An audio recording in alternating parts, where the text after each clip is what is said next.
A farmer needs to have a bountiful harvest to feed his family and sell the extras to preserve his way of life. Today is day 16 of Hot Takes on Hebrews. We're in chapter 6 and we're reading verse 7 and 8.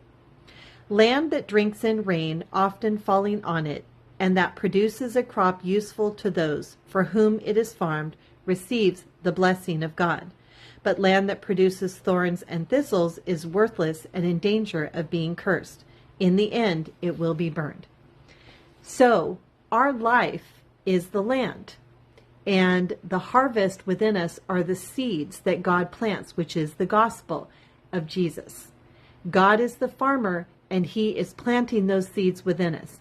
Now, in order to cultivate that, we need to allow God to water that, and we need to do that by being in his word. We need to pray and try to be around others who help to cultivate that within us, like being around other believers, focusing on gratitude and trusting God for everything in our life and giving him that glory.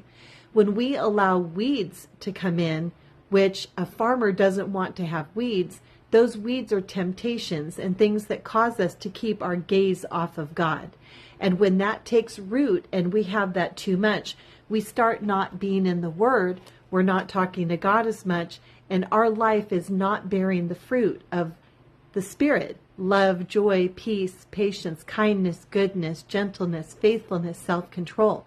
Instead, our life is not bearing that fruit. Our life is just growing with weeds, and we're just into addictions and things that we don't want to be in, and anger and strife and jealousy and all those kind of things, and unforgiveness.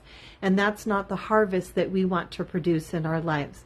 Remember, it is so important that you stay focused in God so that he can continue to grow a harvest within you.